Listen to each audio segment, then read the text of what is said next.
अशोक ठाकुर, हम हैं सरगुजा संभाग के सरगुजा कमिश्नर के कार्यालय में।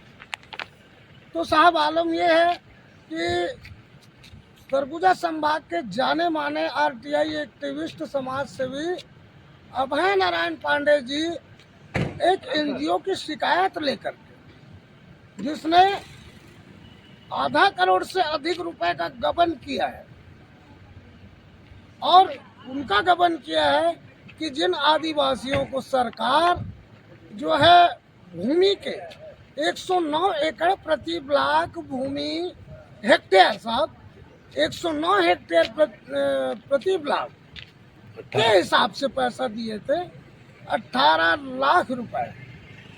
और ऐसे ही सरगुजा संभाग में कई ब्लॉकों में हुआ, लेकिन हमने 3 ब्लॉक का इन्होंने निकाला है।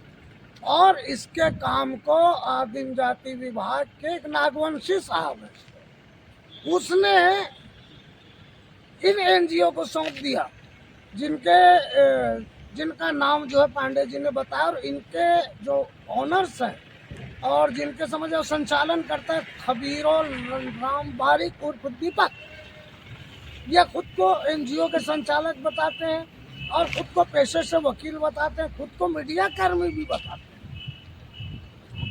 इन्होंने 109 हेक्टेयर के जगह पर 109 लोगों को बिना बताए 5-5 हजार कर दिए, और ना ही कोई बिल था ना ही कोई बाउचर था।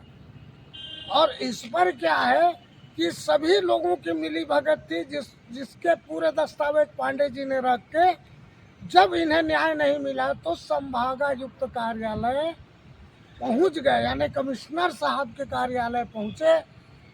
वहां पर भी इनके साथ एक कमाल ने कमाल कर दिया कि जब वो आवेदन देते हैं, और कमिश्नर साहब जो है चुरेंद्र साहब है, बहुत ही संवेदनशील माने जाते हैं, उन्होंने शाम के ड्यूटी आवर के बाद भी इनकी बात सुनी और बहुत गंभीरता से सुनी, कार्रवाई के लिए तत्कालीन निर्देशित किया। आरईएस के जो है कार्यपालन अभियंता तिर्की साहब को और जो है अतिरिक्त कमिश्नर को। उसके बाद जब ये रिसीव लेने देने की बारी आई आवेदन का, तो मैडम जो है किसी काम से गई थी, क्योंकि एक महिला जो है कई जगह उन्हें डाक पहुंचाना पड़ता है। उन्होंने फोन पर कहा कमाल साहब को कि आप रिसीव दे दीजिए, लेकिन एक 65 वर्षीय, एक जिसे सीनियर सिटीजन कहते हैं, उनके साथ यार की भाषा में बात करते हैं ये।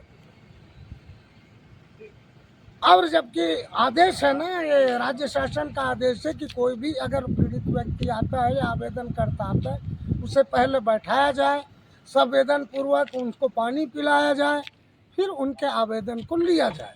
लेकिन यहाँ पर तो ऐसा है कि कमिश्नर साहब तो बड़े संवेदनशील, लेकिन उनके जो नीचे काम करने वाले हैं, संभवतः कमाल साहब ने कमाल किया है, तो वो शायद वो भी कमाल में ही है। क्यों कमाल में है आपको बता दूं, शायद वो संविदा में ना हो। और तो साहब अगर ऐसा ही चलता रहा, माहौल ऐसा ही रहा, तो फिर तो लग गई सरकार की बात और सरकार की योजनाओं की। तो पांडे जी, छत्तीसगढ़ आज तक में आपका स्वागत है। धन्यवाद। अब पांडे जी ये बताएं कि अभी आप संभागायुक्त कार्यालय पहुंचे हैं, पता चला है कि वहां पर जो है काफ़ी आपके साथ जो है हीला हवाली हुई दस्तावेज देने और रिसीव वगैरह लेने के नाम पर, तो क्या है मामला बताएंगे? हाँ, ये मामला है भ्रष्टाचार का। एक शिकायत देने आया था जी परसों जी। और भ्रष्टाचार है यहाँ का सबसे चर्चित भ्रष्टाचारी खबीरो राम बारिक। जी हाँ।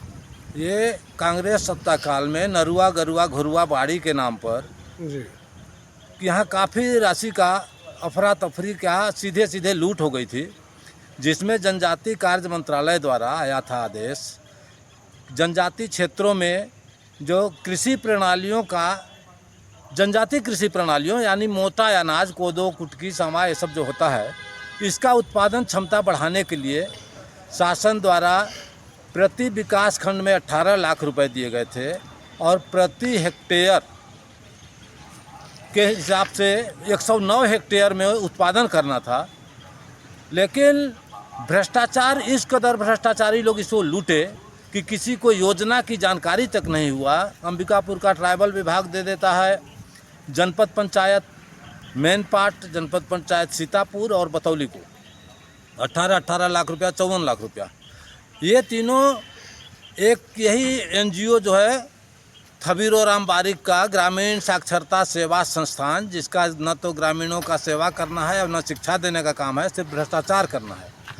ये क्या करता है कि प्रति हितग्राही चयन के नाम पर 5-5 हज़ार रुपया, यानी 109 हेक्टेयर की जगह पर 109 हितग्राही दिखाता है और हितग्राही के चयन के भी नाम पर 5-5 हज़ार रुपया का प्रपोजल बनाता है, बगैर कोई बिल वाउचर के पूरा राशि 18-54 लाख रुपया हड़प लिया। अब इस मामले में आए तो चूँकि यहाँ के जो कमिश्नर साहब हैं काफ़ी संवेदनशील हैं, वर्तमान के GR चुरेन साहब, और अभी कुछ दिन पूर्व सूअर और मुर्गी का चारा खाने वाले एक डॉक्टर के खिलाफ इन्होंने कार्रवाई किया था। मेरे को लालसा लगी कि नहीं साहब तो ज़रूर कार्रवाई करेंगे। मैं परसों आया, रात में 6:30 बजे के बाद ही उनसे मुलाकात हुआ और वो अधिकारी सोचिए कितने संवेदनशील थे कि मेरे से नहीं पूछे कि इतना रात तक क्यों आप हैं, अभी नहीं लूँगा, टाइम नहीं है। बात भी किए, समझे बात को, और संवेदनशीलता को देखते हुए भ्रष्टाचार की एडिशनल कमिश्नर साहब और RES के E का टीम गठन किए और बोले 15 दिन के अंदर जांच प्रतिवेदन दो। अब चूंकि रात हो जाने के कारण अब अगला बात इसमें सुनिए, पावती तो हो नहीं पाया, पावती वाले चले गए थे। कल जब मैं पावती लेने आया तो पहले तो पावती वाले नहीं मिले, 10:30 से लेके 11:30 तक मैं भटकते रहा, लेकिन पावती वाले नहीं आए। पावती वाले का जब फ़ोन नंबर मेरे को मिला तो 16 नंबर में जाइए, 17 नंबर में जाइए, सब जगह गए, कोई नहीं मिला उनका आदमी। लास्ट में बोली कि 14 नंबर में एक कमाल हसन है, उनसे थोड़ा बात कराइएगा। मैंने कमाल हसन को दिया, 4 लोगों के साथ बैठ के वो गपबाजी कर रहे थे। जब ही लिया मोबाइल, पहले तो बोले नहीं बात करूंगा, मैं बोला आपके स्टाफ हैं, बात कर लो भाई। उठाए तो बोली कि मेरे को थोड़ा लेट लग रहा है, आप दे दीजिए पावती, काफ़ी देर से बैठे हैं। तो बोलता है बैठी ना यार। मैं बोला अरे भैया काम है मेरे को कोर्ट में, जाओ ना शिकायत कर देना साहब से।